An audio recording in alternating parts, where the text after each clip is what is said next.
क्या कुछ हो रहा है। खैर, संसद में इस मुद्दे को जोर शोर से उठाने की पूरी तैयारी है। इस मुद्दे पर पूरा विपक्ष एकजुट है। आम आदमी पार्टी के नेता संजय सिंह कहते हैं, बात तो ये वोट की डकैती है, वोट की चोरी है, वोट की लूट है और ये एक संगठित गिरोह काम कर रहा है। मोदी जी के नेतृत्व में चुनाव आयोग मिलके देश के अलग अलग राज्यों में चुनाव की लूट कर रहा है, वोटों की लूट कर रहा है। तो ये मुद्दा जोर शोर से हम लोग उठाएंगे, आम आदमी पार्टी भी उठाएगी। संगठित गिरोह काम कर रहा है, पूरा विपक्ष उठाएगा, आम आदमी पार्टी भी इस मुद्दे को उठाएगी। यानी संसद के इस संक्षिप्त सत्र में सरकार करीब 10 विधेयक पास कराने की कोशिश में है, लेकिन मुद्दों की भरमार और विपक्ष के तेवर को देखते हुए यह भी संभव नहीं लग रहा है कि इतने 10 विधेयक भी वो पास करा पाएगी। संभव इसलिए नहीं लग रहा है क्योंकि पूरी उम्मीद है कि इन तमाम मुद्दों पर चर्चा से सरकार फिर भागेगी। इससे पहले भी भागती रही है। वोट चोरी और SIR ही नहीं, ऑपरेशन सिंदूर रुकवाने का ट्रंप का दावा ही नहीं, भारतीय सीमा पर चीन के अतिक्रमण का भी मुद्दा है। और अब तो नेपाल भी आंख दिखाने लगा है। नेपाल ने अपने यहाँ के 100 के नोट में भारतीय इलाकों को अपना बता दिया है। सुनते हैं पवन खेड़ा क्या कह रहे हैं। Well, this is a shocking development, and the Prime Minister, who claims that he is a Vishwaguru, cannot even handle immediate neighborhood. China has declared Arunachal Pradesh as its own territory. Again, Prime Minister has not opened his mouth. Nepal has come up with a 100 rupee note where they have shown parts of India as parts of Nepal. Prime Minister is quiet. Prime Minister is afraid of everyone. That's our problem. Recently, there's one Arunachal woman also stopped the halted at the Sinus airport. Recently, one Arunachal woman was. Yes. No, the government of India needs to act smart and act tough. Where is the response from the government of India? China has been indulging into adventures on our borders. The status quo ante of 20th April 2020 is not yet restored, but the Prime Minister does not open his mouth. When he opens his mouth, he gives China a clean chit. तो खुद को विश्व गुरु बताते हैं प्रधानमंत्री नरेंद्र मोदी, और China ही नहीं अब नेपाल भी आंख दिखा रहा है, लेकिन कुछ कह नहीं पा रहे हैं। पवन खेड़ा कह रहे हैं। यही नहीं, पिछले करीब डेढ़ महीने से दिल्ली NCR के लोग जिस जहरीली हवा में सांस ले रहे हैं, और हर साल इस सीजन में इसी हवा में सांस लेने को मजबूर होते हैं। कांग्रेस पार्टी ने एक ट्वीट किया है कि कितनी खतरनाक स्थिति है दिल्ली NCR की। ये मुद्दा भी उठने वाला है पार्लियामेंट में और सरकार को छोड़ने वाला नहीं है। कांग्रेस पार्टी का ट्वीट है, सांस नहीं आ रही है। और आप देख सकते हैं कि भाइयों और बहनों, AQI इन दिल्ली 430, मुंबई 405, पर सरकार को फर्क नहीं पड़ता। ये कांग्रेस पार्टी का ट्वीट है। प्रधानमंत्री नरेंद्र मोदी कह रहे हैं कि कोई फर्क नहीं पड़ता है, ये कांग्रेस पार्टी के मुताबिक। तो संसद में सांस लेने की आज़ादी का मुद्दा भी प्रमुखता से उठेगा। राहुल गांधी ने बता दिया है, कह दिया है। राहुल गांधी को भी सुनते हैं।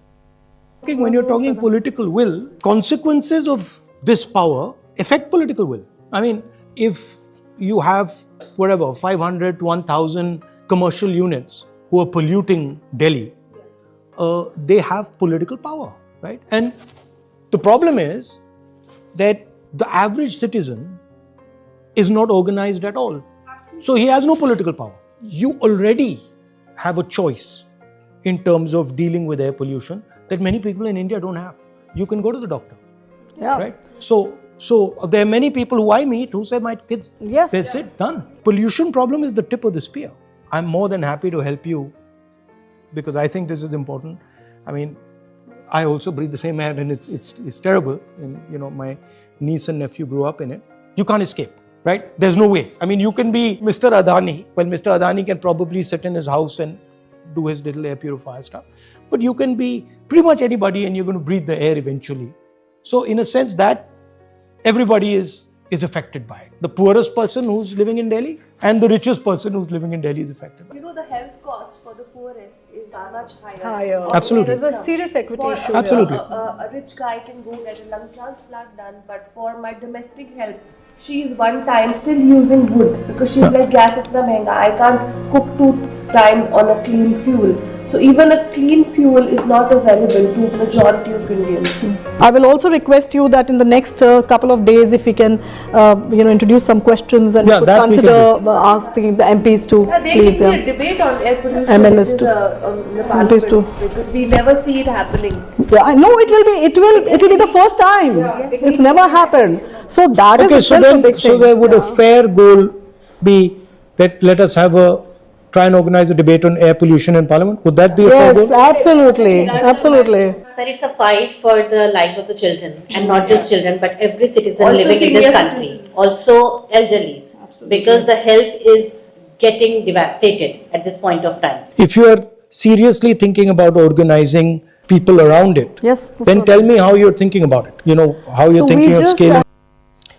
जाहिर है संसद में सरकार विपक्ष के मुद्दों के आगे इस कदर घिरी होगी कि जवाब नहीं होंगे, लेकिन जवाब तो तब होंगे जब जवाब देने की मंशा हो, जवाब देने के लिए मैटर हो, कंटेंट हो। यहाँ तो जवाब देने की बजाय सवालों से ध्यान भटकाने की कोशिश होती है, चाहे संसद हो या संसद के बाहर। लेकिन सवालों से तो सरकार बच नहीं पाएगी, ये तय है, पर जवाब देने से कब तक बचेगी, ये भी बड़ा सवाल है। और इन्हीं सब मुद्दों पर बात करने के लिए हमारे साथ वरिष्ठ पत्रकारों और विश्लेषकों का एक शानदार पैनल है।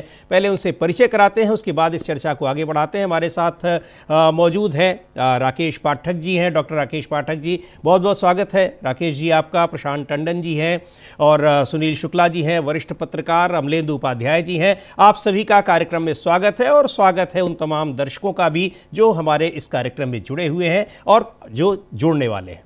सबसे पहले डॉक्टर राकेश पाठक जी, आपसे मेरा ये सवाल है कि ये जिस तरीके से तमाम मुद्दे हैं, उन मुद्दों के बाद, उन मुद्दों को देखते हुए सरकार ने इस शीतकालीन सत्र को इतना संक्षिप्त रखा है, और इसके पीछे क्या कारण है कि ये मुद्दे उठने न पाएँ, या फिर इन मुद्दों पर चर्चा न होने पाए, उसके पास जवाब नहीं है, इसको किस तरीके से देखा जाए? लेकिन जिस तरह से विपक्ष की तैयारी है और विपक्ष जिस आक्रामकता से इन सारे मुद्दों की चर्चा कर रहा है, तो पीछा छूटने वाला नहीं है। होगा क्या? देखिए, होगा तो वही जो मोदी रची राखा, या चुनाव में वो होगा जो ज्ञानेश रची राखा। लेकिन इसके बावजूद वो कई तरफ बढ़ावे काजा, विपक्ष को तो तर्क करना ही चाहिए, उसे काम करना ही चाहिए। विपक्ष की भूमिका में आज जिस सक्रियता से टीएमसी दिखाई दी, आम आदमी पार्टी दिखाई दी जी, उससे भी एक अच्छा संदेश गया है कि विपक्ष जरूरी मुद्दों पर बात कर रहा है। जैसा कि भगवा ने कहा, यकीनन ये आश्चर्यजनक बात है कि केंद्रीय चुनाव आयोग सरकार की तरह ही देश के लोगों की जिंदगियों के प्रति इस कदर लापरवाह है कि उसे नहीं मालूम कि उसने जिन लोगों को काम सौंपा उसमें से 1 दर्जन 1.5 दर्जन लोग अपनी जान गंवा चुके हैं, खुदकुशी कर रहे हैं। ये अमानवीयता की पराकाष्ठा है। ये वैसा ही एक बार सुप्रीम कोर्ट के चीफ जस्टिस ने किसी मुद्दे पर कहा था कि हमें नहीं पता ऐसा कुछ हुआ है। इस घटना को लेकर पूरे देश में चर्चा हो गई। अब जहां तक सवाल है मुद्दों का, राहुल गांधी सिर्फ वोट चोरी के मुद्दे को लेकर नहीं चल रहे। विपक्ष के नेता, प्रतिपक्ष के नेता की जिम्मेदारी होती है कि अपने समय और समाज की जितनी चुनौतियां हैं, जिन सवालों से लोग रोज जूझ रहे हैं, उन पर भी बात करें। जैसे उन्होंने इस वक्त राजधानी दिल्ली के पर्यावरण को लेकर, प्रदूषण को लेकर गृहिणियों से, महिलाओं से बात की। उन्होंने कहा संसद में भी इस पर बात करें। विपक्ष का नेता या विपक्ष यही कर सकता है जो उन्हें करना चाहिए, जो वे कर रहे। अब आपका सवाल जो है कि क्या संसद का सत्र इसलिए छोटा रखा गया है कि सरकार के पास जवाब नहीं? मैं समझता हूं राजनीति विज्ञान का कोई साधारण विद्यार्थी या साधारण कोई भी साधारण से साधारण नागरिक ये बता सकता है कि ये सरकार सवालों से बचती रहती है, क्योंकि उसके पास किसी भी सवाल का जवाब नहीं। जी, 2014 के बाद से अब तक, समीर आत्मज जी, संसद के रिकॉर्ड को आप देख लीजिए। ये कोई बहुत छुपी हुई बात नहीं है, ये किसी खोज का, शोध का विषय नहीं कि 2014 से लेकर अब तक संसद के सत्र की अवधि किस तरह कम की जाती रही। ये भी किसी से छुपा नहीं है कि खुद प्रधानमंत्री नरेंद्र मोदी सबसे कम समय सदन के भीतर बैठते हैं। जी। कई बार तो इस बात के प्रमाण सामने आए कि वे संसद भवन में होते हैं, अपने कक्ष में होते हैं, प्रधानमंत्री के दफ्तर में, लेकिन वे सदन के भीतर नहीं, क्योंकि विपक्ष के सवालों का जवाब देने का मादा उनके पास नहीं। और इस बार की संसद थोड़ी बदली हुई भी है सब। 2024 के चुनाव के बाद से विपक्ष ताकतवर है। नरेंद्र मोदी के बेलगाम दौड़ते हुए घोड़े पर लगाम कसी जा चुकी है। उनका जो डर था वो भी खत्म हो चुका है। विपक्ष में न केवल राहुल गांधी, दीपेंद्र सिंह हुड्डा, गौरव गोगोई, बल्कि तमाम और दूसरे सांसद, महुआ मोइत्रा, संजय सिंह, लंबी फहरिस्त है। जो प्रधानमंत्री सामने बैठे हों तो उन्हें जलील करने की हद तक अपने तार्किक तथ्यों और भाषणों से उन्हें निरुत्तर करते हैं। जी। तो ये जो शीतकालीन सत्र शुरू होने वाला है, इस बार भी वही होगा। हम अभी से जानते हैं कि सरकार के पास SIR के संबंध में कोई जवाब नहीं होगा, दिल्ली के प्रदूषण के बारे में कोई जवाब नहीं होगा। शोर शराबा करके या तो विपक्ष के सांसदों को बाहर कर दिया जाएगा, सरकार अपने मनमाने बिल पास करा लेगी अगर उससे कराना होंगे, जिसकी तैयारी चल रही है। और अभी अभी एक भयानक सफेद झूठ पकड़ा गया सरकार का, केंद्रीय गृह मंत्रालय का। एक बिल के बारे में उन्होंने कहा, बाकायदा गृह मंत्रालय ने बयान जारी किया, सारी बड़ी न्यूज एजेंसी ने बताया कि नहीं, ऐसा कोई बिल आने वाला नहीं है। और जब बाद में पूरी कार्यसूची सामने आई संसद की तरफ से तो उसमें उसका उल्लेख है। ये सारी चीजें ये बताती हैं कि सत्ता में बैठे लोगों का संसदीय लोकतंत्र में सिर्फ उतना ही विश्वास है, उनके लिए संसद या संसदीय लोकतंत्र उतना ही काम का है जितने भर से वे चुनाव जीतकर उसकी सीढ़ियां चढ़कर वहां बैठ जाएं। उसके बाद सवालों के जवाब देने के लिए वे तैयार नहीं। उन्हें लगता है एक बार जनता ने चुन लिया तो अब हमें किसी सवाल का जवाब नहीं देना, जबकि जनता के द्वारा चुने जाने के बाद ही जवाबदेही 100% बढ़ जाती है, क्योंकि अब आपकी जिम्मेदारी है हर सवाल का जवाब देना। यह भी पूछा जाएगा कि दिल्ली में विस्फोट के बाद, आतंकवादी हमला होने के बाद 50 घंटे तक इस सरकार ने उसे आतंकवादी हमला क्यों नहीं कहा। विपक्ष हो सकता है ये भी पूछे कि पिछले 5 साल से आप चीन शब्द का उच्चारण नहीं कर रहे थे, अब आपके शब्दकोश में से पाकिस्तान शब्द भी विलोपित हो गया है। अब नरेंद्र मोदी पाकिस्तान शब्द भी उच्चारित नहीं करेंगे। और दूसरी तरफ राजनाथ सिंह सिंध से लेकर पूरे पाकिस्तान को बिना डकार लिए हजम कर जाने की बातें करें। तो ये सारे सवाल हैं जो पूछे जाएंगे, पूछे जाने चाहिए। और अगर विपक्ष ऐसे सवाल नहीं पूछता तो अग्रिम लानत विपक्ष को हमारी तरफ से हम भेजना चाहते हैं। जी बिल्कुल सही आप कह रहे हैं कि विपक्ष क्यों नहीं पूछेगा। हालांकि विपक्ष सवालों को पूछता ही है और किस तरीके से सवालों के जवाब देने की कोशिश होती है, उन सवालों को लेने की कोशिश होती है। पार्लियामेंट में हम लोग देख चुके हैं, चाहे मणिपुर का मुद्दा हो, चाहे ऑपरेशन सिंदूर का मुद्दा हो, जवाब भी दिया गया तो किस तरीके से दिया गया कि उसमें ट्रंप का नाम तक नहीं आया। खैर वो सब लोगों ने देखा है। सुनील शुक्ला जी, आप लंबा अनुभव है आपका संसद को कवर करने का भी और इसके अलावा भी बहुत सारा, इतना संक्षिप्त शीतकालीन सत्र मुझे तो नहीं लगता कि कभी हुआ होगा। और क्या ऐसा लगता है कि कोई बहुत काम ही नहीं है, ये सीधे सीधे दिखा रहा है और लगातार सत्र कम होते जा रहे हैं, उनकी अवधि जो है, उनका ड्यूरेशन जो है, और वहाँ काम भी कितना होता है ये हम लोग देखते हैं। सबसे हैरानी की बात यह है कि जब भी यहाँ संसद का सत्र चलता है तो अक्सर हम लोग ये देखते हैं कि बाधित हो रहा है तो वो सत्ता पक्ष के लोगों की ओर से। विपक्ष नोटिस देता है, नोटिस को इग्नोर कर दिया जाता है, वो वहाँ पर क्वेश्चन आवर में, 0 आवर में सवाल उठाने की कोशिश करता है, वो नहीं माना जाता, थोड़ी देर उसमें हंगामा होता है, उसके बाद सत्र को एडजर्न कर दिया जाता है। तो ये सारी चीज़ें क्या दिखा रही हैं कि जो पार्लियामेंट की एक ज़रूरत है, उसकी उपयोगिता है, उसको भी धीरे धीरे किस तरीके से इसको देखा जाए इस संक्षिप्त सत्र, शीतकालीन सत्र को। धन्यवाद समीर जी।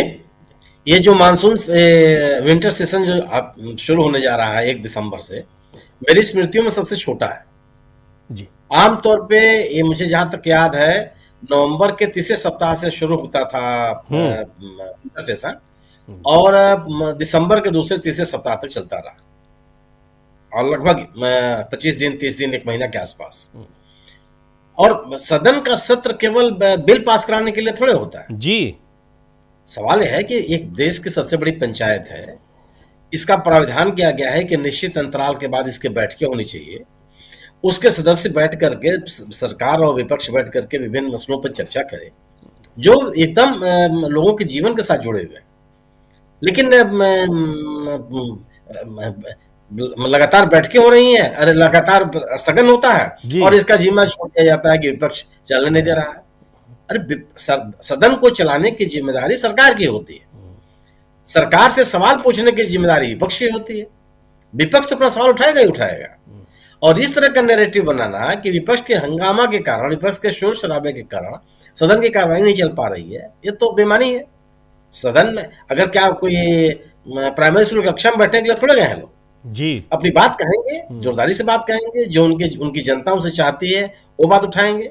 अगर विपक्ष के द्वारा उठाए गए सवालों का जवाब सरकार देने के लिए तैयार हो तो फिर किस बात का शोर शराबा? कोई शोर शराबा नहीं होगा, कोई बात नहीं होगी। लेकिन अगर विपक्ष के मुद्दों को आप टालने की कोशिश करेंगे, अब SIR का मुद्दा है, पिछले सत्र में भी SIR पे चर्चा करने के लिए आप तैयार नहीं हो, क्यों नहीं तैयार होंगे भाई? एक राज्य में जैसा कि TMC जो सत्तारूढ़ दल है, अगर आरोप लगा रहा है कि 40 लोगों की मृत्यु हो गई है, ये सामान्य घटनाक्रम है क्या? दुनिया के किसी भी देश में स्थिति हो सकती है क्या कि एक व्यक्ति भी जान चली जाए और सरकार संवेदनशील ना हो, उसे प्रतिक्रिया ना दे? ये संभव है। और उससे भी हैरानी की बात है सर कि बता रही है महुआ मोइत्रा की चीफ इलेक्शन कमिश्नर को पता ही नहीं है कि इतने लोगों की जान चली गई है। जी, ये अभी आपने सुनवाया उनको आपने। हाँ, यही तो डेरेक ओब्रायन भी कह रहे हैं कि जो सवाल लोगों ने मुख्य चुनाव आयुक्त से पूछे, किसी का जवाब उन्होंने नहीं दिया। 1 घंटा भाषण किया, इन TMC के डेलीगेशन के सामने 1 घंटा बोले हो। सवाल है कि आप अगर कोई राजनीतिक दल आपसे मिलता है और उन सवालों को उठाता है वो, तो इसका जवाब क्यों नहीं देंगे आप? अगर कोई कार्यक्रम, कोई योजना आप चला रहे हैं, अगर आप SIR निर्वाचन आयोग चला रहा है, तो SIR को लेकर के उठने वाले जो भी सवाल हैं उसका जवाब कौन देगा? यह हर तरह से संदेश से परे, संसद से परे क्यों नहीं होना चाहिए? और निर्वाचन आयोग इसके लिए प्रयास क्यों नहीं करेगा, जवाब क्यों नहीं देगा? ये जो कार्यशैली है, यह कार्यशैली आपत्तिजनक है। सरकार क्यों नहीं चाहती संसद चले? दरअसल जब संसद चलती है तो संसद में उठे हुए मुद्दे, विपक्षियों के द्वारा कही गई बातें, इससे सरकार का जो नैरेटिव है ध्वस्त होता है जी। इसलिए सरकार नहीं चाहती कि सदन बैठे, चर्चा हो, या सदन के भीतर या बाहर विपक्षी सदस्य कुछ बोले। और आप देखिए लगातार इस सरकार के आने के बाद से लगातार जो अवधि है बैठकों की वो कम होती जा रही है। खुल करके और बड़े पैमाने पर लंबी अवधि के लिए बैठकें हों, या दिन पर दिन कम होता जा रहा है। ये चिंता का सवाल है जी। अगर संसद के भीतर बैठ करके आप बात नहीं कर, दिल्ली की स्थिति देख लीजिए आप। दिल्ली की स्थिति है कि लोग गैस चेंबर की हालत हो गई है। कौन चर्चा करेगा इस पे? क्यों नहीं चर्चा होनी चाहिए? सर्वोच्च न्यायालय के मुख्य न्यायाधीश कह रहे हैं कि मैं सुबह न्यायालय गया तो मैं बीमार पड़ गया। वहां के लोग कह रहे हैं कि राहुल गांधी कह रहे हैं कि माए कह रही हैं कि बच्चे एक विषाक्त वातावरण में रहने के लिए मजबूर हैं जी। अगर इस पर सरकार बात नहीं करेगी तो कौन बात करेगा? अगर मतदाता सूची को मुख्य निर्वाचन आयोग के शब्दों में शुद्ध करने की प्रक्रिया चल रही है और लगभग सभी राज्यों में लोगों की बेचैनी है, तो सरकार को इस बात नहीं करनी चाहिए। बड़ा इस मुद्दे हैं। मुझे लगता है कि सरकार अपने आप को घिरा हुआ महसूस कर रही है। सरकार के सामने ढेर सारे ऐसे सवाल हैं जिनसे सरकार बचने का प्रयास कर रही है। आप पिछला सत्र याद कीजिए, किस पे चर्चा होने पाई? आप उसके पहले याद कर लीजिए, मणिपुरी घटना को लेकर के सरकार कहां तैयार हुई बात करने के लिए? ये क्या यह छोटी मोटी टिप्पणी है कि किसी भी राष्ट्रीय मुद्दे पर जवाब देने के लिए प्रधानमंत्री को सदन में आमंत्रित करने के लिए अविश्वास प्रस्ताव लाया जाए? जी हाँ, इस सीमा तक जाना पड़ेगा। और सदन में और उसको लाने के बाद भी उस पर जवाब नहीं मिला सुनील शुक्ला जी। उसके बाद जवाब नहीं मिला। वही गोलमोल 15-20 सेकंड में आपने उसकी चर्चा करके आप आगे निकल गए। तो ये क्या दर्शाता है कि लोगों के जो सवाल हैं, विपक्ष का जो सवाल है, उन सवालों का जवाब आपके पास नहीं है। आप एक नैरेटिव बनाए हुए हैं, उस नैरेटिव के आधार पर अपनी सरकार को चलाने का प्रयास कर रहे हैं। आप ये बिल्कुल नहीं चाहते हैं कि उस नैरेटिव को लेकर के लोगों के मन में किसी तरह का संशय और सवाल हो। उसको बनाए रखना ही आपकी प्राथमिकता है, जो चलता नहीं है। बहुत समय तक आप इसको चला नहीं सकते जी। इसलिए नहीं चला सकते कि लोगों के मन में जो सवाल उठ रहे हैं उसका जवाब तो चाहिए। कोई भी आप आज तक कोई जवाब आया क्या? जो शंघाई एयरपोर्ट पर एक अरुणाचल प्रदेश की महिला के साथ जो चीन ने किया, जो उस महिला की टिप्पणियां आई, यह भारतीय संप्रभुता के ऊपर छोटा मोटा हमला है। इस पर हमको बोलना नहीं चाहिए, सरकार को बोलना नहीं चाहिए। वो सरकार जो कहती है कि दुनिया में हमारा झंडा फहरा रहा है, हमारा इकबाल बहुत बढ़ गया है, हमारे दुनिया की ढेर सारी समस्याएं बिना प्रधानमंत्री से पूछे नहीं होती। तो एक दो सवाल है, चाहे अंतर्राष्ट्रीय मुद्दा हो, चाहे डोमेस्टिक इश्यूज हो, चाहे इलेक्शन कमीशन का SIR हो, लोगों के जीवन से जुड़े हुए सवाल हो, बिहार के चुनाव को लेकर के जो लोगों के मन में सवाल पैदा हो रहे हैं वो हो, जनादेश इस तरह से आएगा, चुनाव इस तरह से कराए जाएंगे। इन बातों का जवाब नहीं देना होगा क्या लोगों? तो बड़े सवाल उनके मन में है, और इन सवालों से, लोगों के मन में उठ रहे प्रश्नों से बचने की यह कोशिश है। बिल्कुल सरकार बच पाएगी ऐसा संभव नहीं है। बिल्कुल विपक्ष छोड़ेगा। हाँ, विपक्ष छोड़ेगा नहीं, और विपक्ष की जिम्मेदारी है, विपक्ष का ये काम नहीं बल्कि उसकी जिम्मेदारी है कि वो सवाल पूछे और सरकार से जवाब मांगे। वो विपक्ष करेगा और अभी तक कर रहा है। नहीं आता है वो अलग बात है, संसद की कार्यवाही बाधित होती है वो अलग बात है। इसके लिए जिम्मेदार निश्चित तौर पर सरकार ही है। जैसा कहा भी कि सदन की कार्यवाही चलाना सरकार की जिम्मेदारी है। विपक्ष तो सवाल ही पूछेगा, क्योंकि विपक्ष वो सवाल पूछेगा जो जनता के मन में चल रहे हैं। प्रशांत टंडन जी, जब भी देखा है हम लोगों ने, महत्वपूर्ण मुद्दों पर चर्चा अगर होती भी है, बहुत कम होता है कि हो पाती है, लेकिन कई बार सरकार को मजबूर हो जाना पड़ता है, क्योंकि लगातार जब वहाँ पर उसकी मांग होती रहती है, व्यवधान होता रहता है, तो मजबूर होती है। पर जितनी महत्वपूर्ण चर्चाएं होती हैं, मुझको लगता है कि अक्सर वर्तमान के बजाय इतिहास में चले जाने की परंपरा सी बन गई है। यहाँ पर सवाल उठता है कि आखिर ऑपरेशन सिंदूर के मुद्दे पर डोनाल्ड ट्रंप क्यों दावा कर रहे हैं, किस हैसियत से दावा कर रहे हैं कि उन्होंने रुकवा दिया और हमारी सरकार चुप क्यों है। तो फिर वहाँ आता है कि नेहरू के समय में क्या हुआ, इंदिरा गांधी के समय में क्या हुआ, और उससे पहले भी कई बार तो प्राचीन काल में भी चले जाते हैं, और मध्यकाल में जाने की तो अक्सर परंपरा है। खैर, क्या लगता है कि इन सारे मुद्दों पर इस संक्षिप्त सत्र में कोई चर्चा होने के आसार हैं, या फिर इसी तरीके से उसको मोड़ते रहने की कोशिश होगी? नहीं होता है तो फिर विपक्ष क्या करेगा? देखिए समीर जी, संसद की कार्रवाई चलाना और सुचारू रूप से चलाना ये सरकार की जिम्मेदारी है, ये विपक्ष की जिम्मेदारी कभी भी नहीं है जी। और क्या आपको याद है कि कौन सा मोदी सरकार में पिछले 2024 के बाद या उसके पहले का आप देख लें, कौन सा पार्लियामेंट का सेशन जो है वो स्पीकर महोदय या ट्रेजरी बेंचेस, सत्ता पक्ष सुचारू रूप से बगैर शोर शराबे के चला पाया? आपको रिकॉर्ड नहीं मिलेगा। अभी आप इतिहास की बात कर रहे थे, इतिहास की बात करते हैं। आजाद भारत के इतिहास में, भारत के संसदीय इतिहास में सबसे लंबे समय तक संसद की कार्रवाई को बाधित करने का रिकॉर्ड अभी बीजेपी के पास है। 2G मामले में बीजेपी ने संसद को रोका था हफ्तों जी, और अभी तक उससे बड़ा रिकॉर्ड कोई विपक्षी पार्टी या किसी पार्लियामेंट सेशन में नहीं आया है। तो ये शीश महल में रह रहे हैं, इनको जरा पत्थर संभाल के मारने चाहिए। दूसरी बात कि पार्लियामेंट में एजेंडा सरकार लेकर आती है, ट्रेजरी बेंचेस लेकर आती है, सरकार के बिल होते हैं, और इसका मतलब है कि आपके पास, सरकार के पास संसद से पास कराने को कुछ ज्यादा है नहीं, आपके पास लेजिस्लेटिव एजेंडा नहीं है जी। तो ये बड़ी चिंताजनक बात है कि आप संसद को अंडरमाइन कर रहे हैं।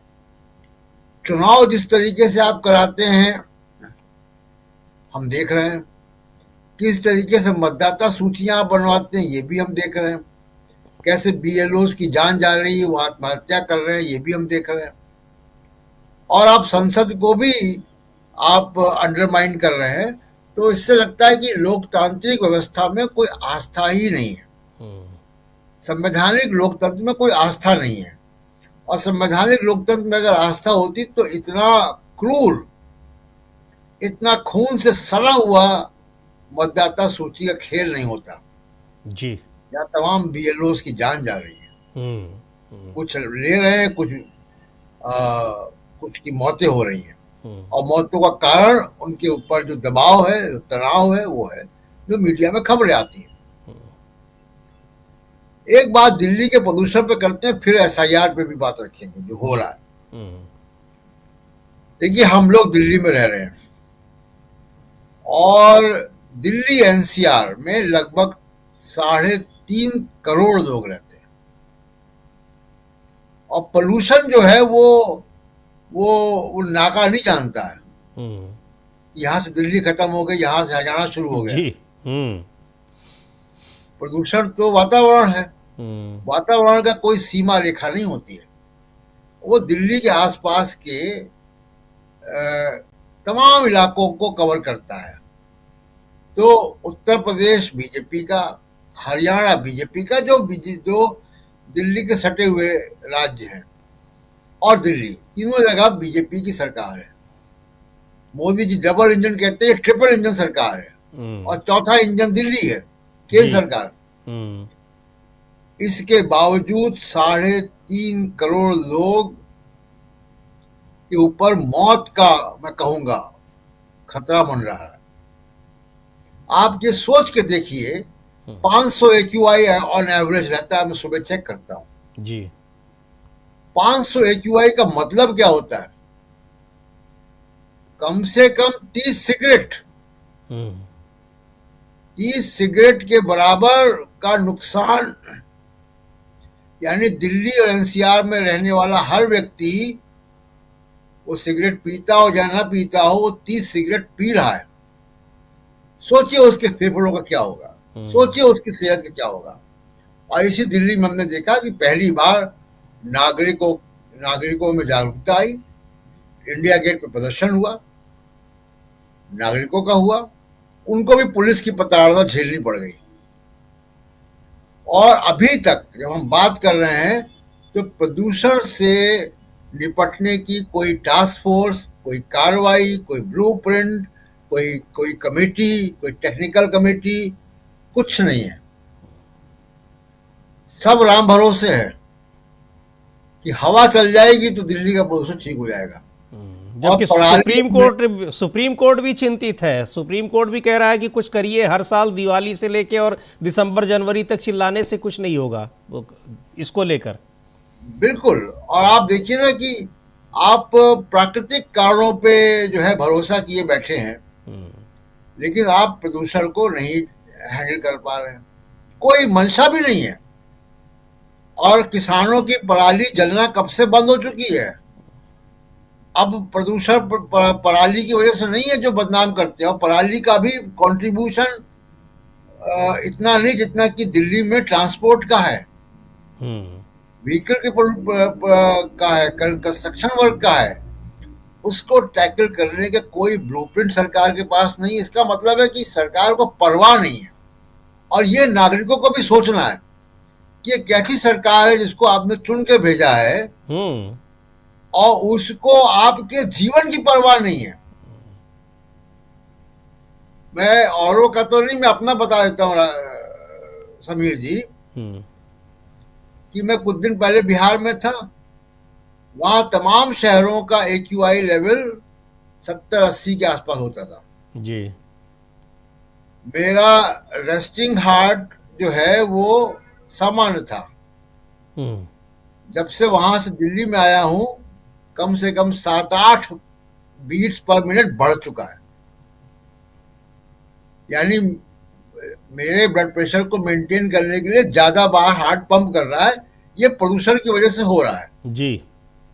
इस पे मैंने पूछा कि क्यों हो रहा है ऐसा। तो ये सबसे बड़ी जो दुर्घटना है कि आपने पूरे एनसीआर को 3.5 करोड़ लोगों को गैस चैम्बर में डाला हुआ है और उससे निकलने का कोई रास्ता नहीं है। ये बड़ी गंभीर बात है। उससे निकलने का कोई रास्ता नहीं है, कौन उसके लिए जिम्मेदार है ये बताने वाला कोई नहीं, और उसको ठीक कौन करेगा ये भी बताने वाला कोई नहीं है। ये उससे भी ज्यादा गंभीर मसला है प्रशांत जी। समीर जी, दिल्ली की मुख्यमंत्री कह रही हैं कि यहाँ कूड़े के पहाड़ पे उनका एक मंत्री जाता है हर 15 दिन में, और वो ये कहता है कि ये पहाड़ तुझे यहाँ से जाना होगा, और पहाड़ चला जाएगा। ये क्या देश की जनता को, दिल्ली के लोगों को बेवकूफ समझते हैं? क्या मंत्री कहेंगे कि प्रदूषण तुझे जाना होगा, प्रदूषण चला जाएगा? ये इस तरीके क्या मजाक दिल्ली के लोगों के साथ, देश के लोगों के साथ हुआ है। वो आज एक उसको एक किसी, मुझे लग रहा है कि शायद कांग्रेस पार्टी ने ट्वीट किया है, कोई एक मीम टाइप का, कि उसमें वो गाना गा रहे हैं, प्रदूषण जा पॉल्यूशन जा पॉल्यूशन जा पॉल्यूशन जा कहते हुए दिल्ली की मुख्यमंत्री। उनका एक AI जनरेटेड एक तस्वीर है। और आपको याद होगा कि ये तरीका भी अपनाया जाता है। केंद्रीय मंत्री हैं अपने रामदास अठावले साहब, कोविड के टाइम पे देखा उन्होंने कैसा नारा लगवाया था, गो कोरोना गो, काफी वायरल हुआ था, वो तो सबको याद होगा। तो खैर इन सारी चीजों पर जी प्रशांत जी, मैं मीम की या किसी चुटकुले की बात नहीं कर रहा हूँ। दिल्ली की मुख्यमंत्री ने माइक हैंडल करके सब गंभीरता से कहा था जी, ऑन रिकॉर्ड कहा था, पब्लिक में कहा था कि उनका एक मंत्री जाता है और पहाड़ से कहता है कि तुझे यहाँ से जाना होगा। आप सोचिए कि ये क्या है, मतलब ये कोई, हम लोकतंत्र में रह रहे हैं, 21st सेंचुरी में रह रहे हैं, या दिल्ली के लोगों को वो बेवकूफ समझ रही हैं? बिल्कुल। दूसरे राउंड पे आऊंगा तो SIR के बारे में बात करूँ। जी बिल्कुल, उसका कि किस तरीके से जाएगा, गंभीरता से ही, मुझे लग रहा है कि रामदास अठावले ने भी गंभीरता से ही कहा होगा। और ये जो मीम बना है तो उनके इसी तौर तरीके पर, कि जो उनका वैज्ञानिक तरीका है कूड़े के पहाड़ को हटाने का, तो उस लोगों ने समझा होगा कि शायद प्रदूषण को कम करने का भी उनका ये तरीका हो। खैर जाएगा कि नहीं जाएगा, लेकिन संसद में ये एक सरकार के सामने मुसीबत बनकर जरूर आने वाला है। अमलेंदु उपाध्याय जी, क्या लग रहा है आपको, इस मुसीबत को का सामना सरकार करेगी, या फिर सरकार वही तरीका अपनाएगी जो अब तक अपनाती आई है संसद में मुद्दों का या समस्याओं का सामना करने के लिए? समीर जी, हर फिक्र को धुएं में उड़ाता चला गया। तो सरकार हर फिक्र को, हर चुनौती को इसी तरीके से धुएं में उड़ाती जा रही है। लेकिन वो धुआं जो है वो दिल्ली और NCR के रहने वालों के लिए बवाले जान बन गया है। सरकार ने तो अपनी फिक्र उड़ा दी धुएं में, लेकिन वो धुआं निकलेगा कहाँ, उस धुएं के निकलने का रास्ता कहाँ है? तो वो दिल्ली में तो रास्ता कहीं दिख नहीं रहा कि वो धुआं निकलेगा कहाँ। सुप्रीम कोर्ट जो है चिंतित हो रहा है, और दिल्ली दुनिया की सर्वाधिक प्रदूषित राजधानियों में शुमार है जी। मतलब जो 15 दुनिया के सबसे ज्यादा प्रदूषित शहर हैं उनमें भी शामिल है, और सर्वाधिक प्रदूषित राजधानियां जो हैं उनमें भी दिल्ली शुमार है। तो इसके लिए तो हमारे प्रधानमंत्री नरेंद्र मोदी बधाई के पात्र हैं कि 18 घंटे काम करके जो है वो प्रदूषित राजधानियों, प्रदूषित शहरों के टॉप 15 में जो वो ले आए हैं दिल्ली को। तो इसके लिए एक बधाई तो बनती है प्रधानमंत्री के लिए कि इतनी मेहनत करते हैं 18 घंटे, कहीं जाके कट्टा लहराते हैं, कहीं जाके सिक्सर चलाते हैं, कहीं जाके गोली चलाते हैं, कुछ भी करते रहते हैं। तो इतनी मेहनत के बाद दिल्ली का अगर ये हाल है तो इसके लिए प्रधानमंत्री वास्तव में बधाई के पात्र हैं। समीर जी, विपक्ष का काम है कि सरकार को आईना दिखाए और सरकार को मजबूर करे कि भाई आप जनता के सवालों पर आप ध्यान दीजिए, और आप सरकार में बैठे हैं तो सरकार में बैठे आप इसलिए हैं कि जनता ने आपको अपना प्रतिनिधि चुना है, तो जिसके आप प्रतिनिधि बनकर आए हैं उसके काम आप यहाँ बैठकर कीजिए। लेकिन पिछले 11 वर्षों के दौरान अगर आप देखिए समीर जी की जनता के सवालों पर चर्चा सदन में कहाँ होती है। हमें तो नहीं लगता कि जनता के सवालों पे कोई चर्चा होती है। चर्चा जो होती है वो जाने किन किन मसलों पे होती है, जिसका देश से कोई वास्ता नहीं होता है। अब चर्चा इसी पर हो जाएगी कि वंदे मातरम जो था वो पूरा क्यों नहीं गाया गया और पूरा क्यों नहीं लिया गया राष्ट्रगीत के तौर पे, 2 स्टेंजा क्यों लिए गए।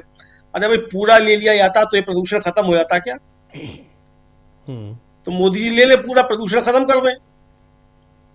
तो भाई जो राष्ट्र निर्माता थे, जिन्होंने देश की आजादी की लड़ाई लड़ी थी, तो उन्होंने तय किया कि भाई किन मुद्दों के आधार पर देश चलना है और कैसे देश चलना है, तो उन्होंने 2 स्टेंजा लिए उसके। वरना तो फिर मोदी जी अगर समय होते अब तो मोदी जी तय कर देते कि पूरा लिया जाना है। मोदी जी नहीं थे तो मोदी जी के जो वैचारिक पुरखे हैं वो तो थे, वो तय कर देते। आजादी की लड़ाई के आंदोलन में हिस्सा लिया होता तो ठीक है, आप उसको तय कर देते। तो अब सदन में चर्चा जो होगी, वो चर्चा अब क्या क्या होगी, वो तो सरकार जिस पर चर्चा करना चाहेगी उस पर होगी। विपक्ष का काम मुद्दे उठाना है और सरकार को बाध्य करना है कि उस पर चर्चा हो। विपक्ष अपना काम करेगा।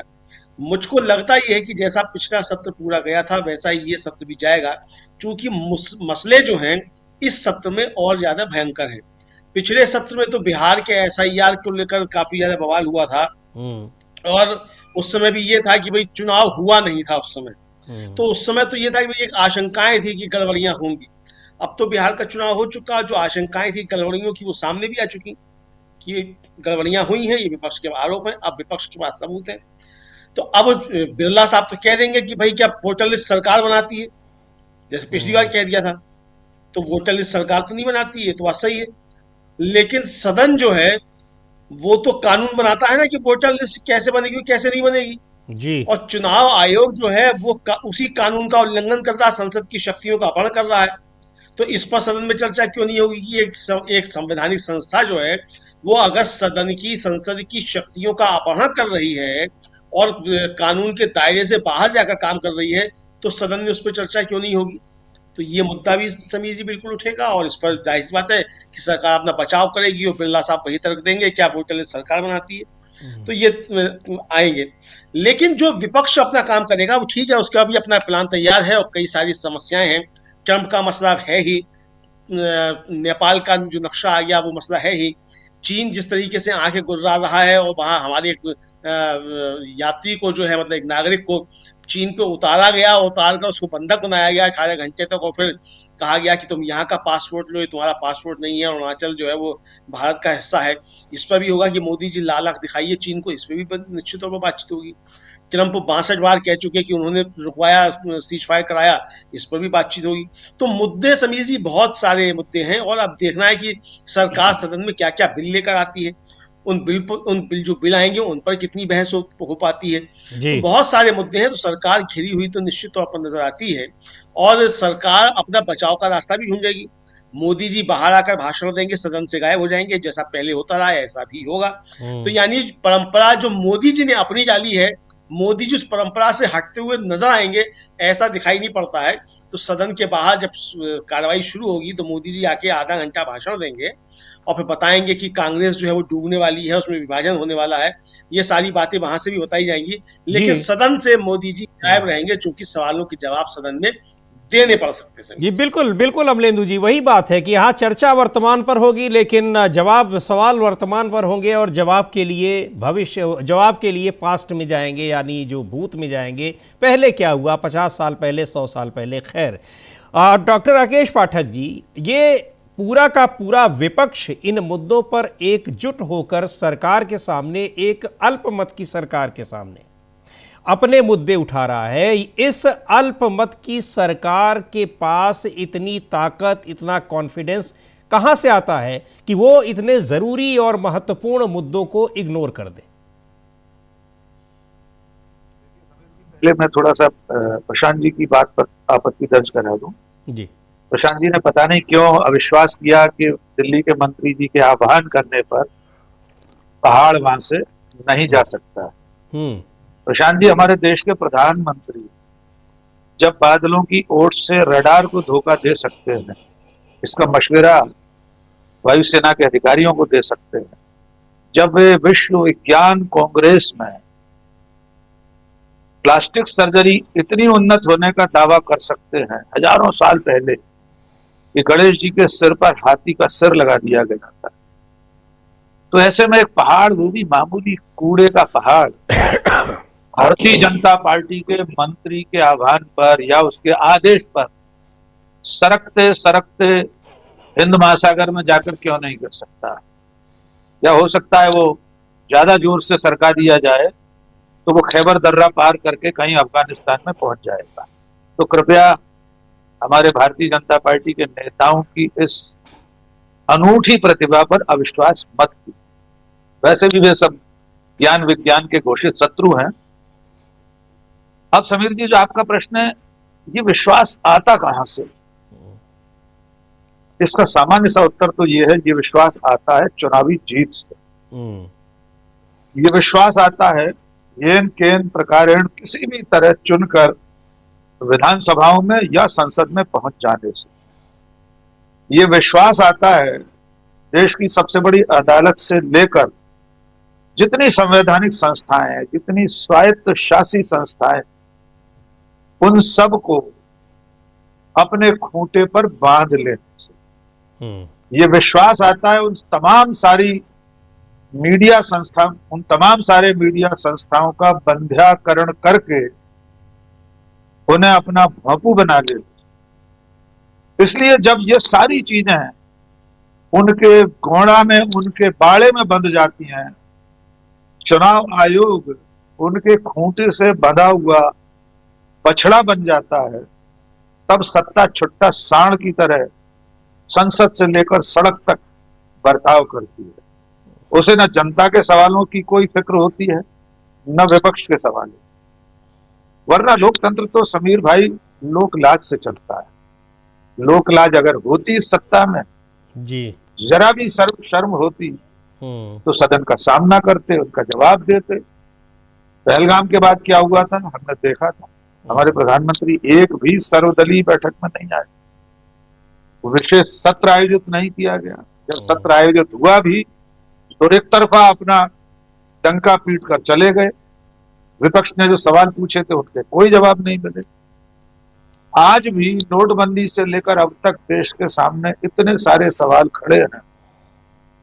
नोटबंदी में थोड़ा ज्यादा अतीत का सवाल उठा गया, क्योंकि ये लोग सत्ता में जो बैठे लोग हैं वे तो 70-80 साल पहले के, 100 साल पहले के, 1000 साल पहले। मोहम्मद बिन कासिम 782 ईस्वी जब भी आया था तब से सवाल पूछते हैं।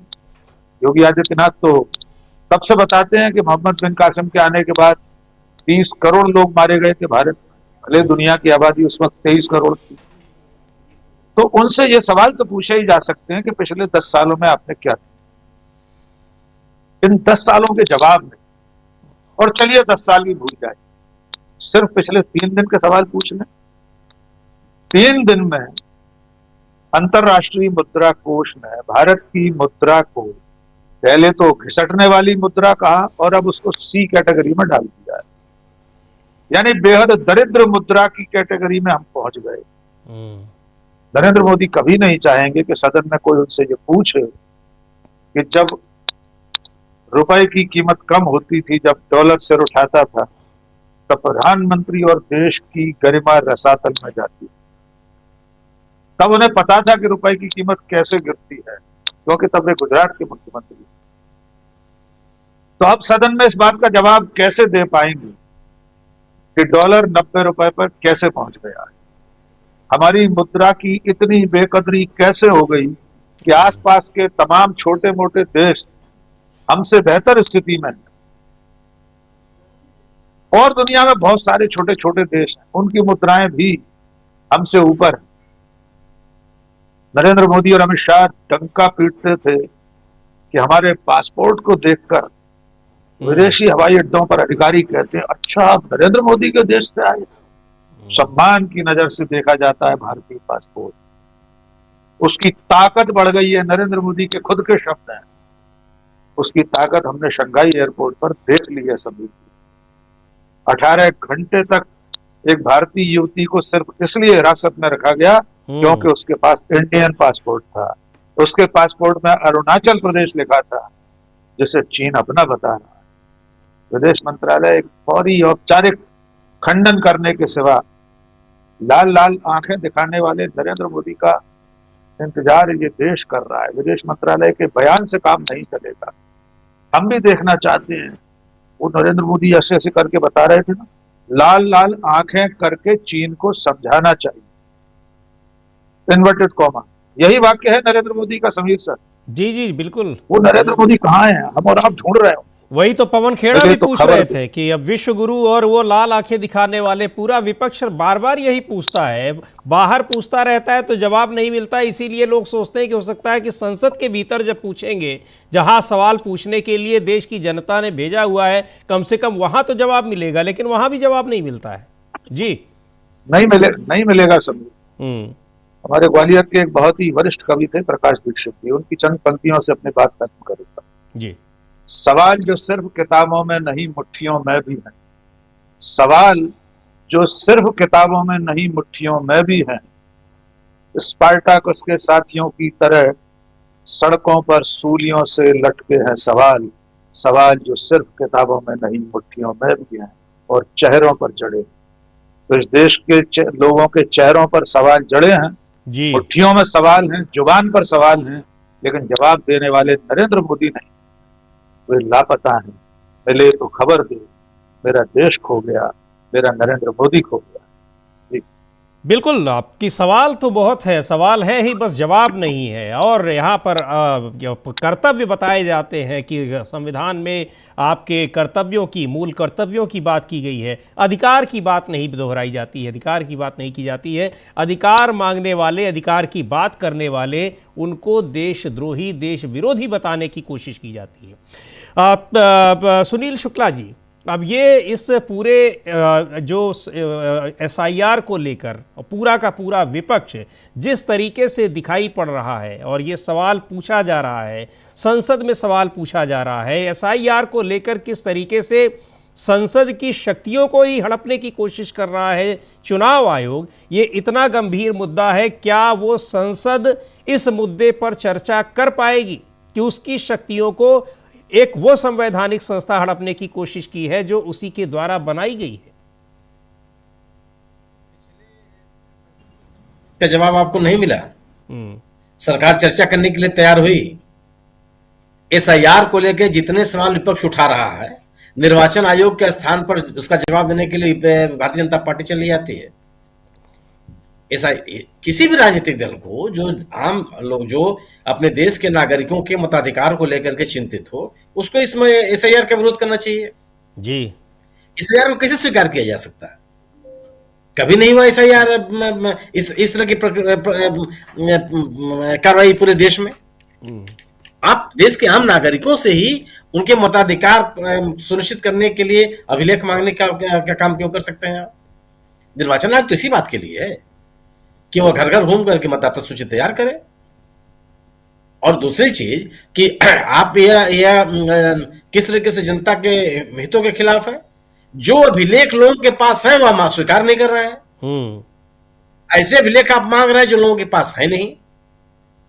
जल्दीबाजी में पूरी की पूरी प्रक्रिया पूरा करना चाहते हैं। रिवीजन एक साल में, महीने 2 महीने में नहीं पूरा होता। आप तो इंटेंसिव रिवीजन करा रहे हैं, स्पेशल रिवीजन करा रहे हैं। कैसे संभव है ये? सवाल यह है ना कि जो रिवीजन निर्वाचन आयोग के द्वारा जो पुनरीक्षण की कार्रवाई की जाती है, वह बड़ी संख्या में मतदाताओं को मतदाता सूची से जोड़ने के लिए की जाती है, नाम काटने के लिए नहीं की जाती। और नाम काटने के लिए जो प्रक्रिया, वो भी आप पारदर्शी नहीं रखे हुए हैं। अगर किसी का नाम आपने काटा तो उनका नाम आप अलग से नहीं देते, आप कोई सूची नहीं जारी अलग से करते हैं, कोई ट्रांसपेरेंसी नहीं कर रखते।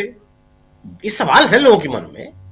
तो आप ये जो मतदाता सूची के शुद्धिकरण की बात आप कर रहे हैं, जितने दावे आपने किए थे सब फेल हो गए। आप घुसपैठियों के नाम पर आपने बिहार में SIR करवाया, कितने घुसपैठी पहचाने गए? आपने मतदाता सूची को रोकने के लिए काम किया, अलग अलग मल्टीपल जगहों पर लोगों के नाम न हो, इसको रोकने के लिए आपने SIR का समर्थन किया। हरियाणा में, दिल्ली में वोट करने वाले लोग जाके बिहार में वोट डाल रहे हैं। ये आप रोकने में विफल रहे। जो लोग माइग्रेटेड नहीं है, केवल अल्पकालिक समय के लिए नौकरी करने के लिए निकले हैं, उनका नाम आपने काट दिए। आपने इस बात का कोई ख्याल नहीं रखा कि जो व्यक्ति पढ़ा लिखा नहीं है, साधनहीन है, जिसके पास अपने अभिलेख रखने के लिए गुंजाइश नहीं है, उसका क्या होगा? आप दावा तो करते हैं कि सड़क के किनारे सोने वाले आदमी का भी नाम मतदाता सूची में होना चाहिए, लेकिन कैसे होगा? अपने गांव गिराव से निकले हुए लोगों का नाम मतदाता सूची में कैसे बने रहेगा?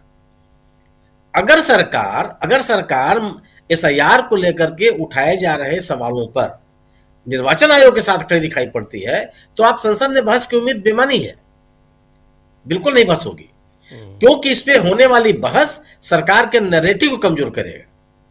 और सरकार को लगता है कि वो राम मंदिर पर ध्वज फहरा दिया, उनका मतदाता खुश है, ध्रुवीकरण हो गया, उनका मतदाता खुश है, वो अपने मतदाताओं से संतुष्ट है। उनको लगता है कि उनके ध्रुवीकरण की राजनीति परवान चलती रहेगी, बाकी जो जनता से जुड़े हुए सवाल है उसकी चिंता कीजिए, मत कीजिए।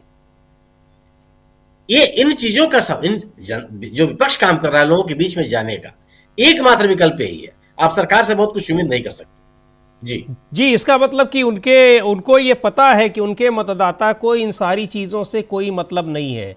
यहाँ की लोकतांत्रिक व्यवस्था, जो संवैधानिक व्यवस्था है, जिस तरीके से संवैधानिक संस्थाएं हैं, वो संसद के अधिकारों का कैसे वो दुरुपयोग कर रही है, उसको हस्तगत करने की कोशिश कर रही है। उनके मतदाताओं को इन चीज़ों की ज़रूरत नहीं है, आपका ये कहना है, और इसलिए वो इस पर चर्चा की ज़रूरत महसूस नहीं करते हैं। लेकिन क्या ये माना जाए कि पूरा विपक्ष, या भाई विपक्ष भी एक बड़ी जनसंख्या का प्रतिनिधित्व कर रहा है, अगर वो सब इन मुद्दों पर बात करने की मांग कर रहा है, जोर दे रहा है, सरकार उससे भाग रही है, तो इस जनता के बीच में इसका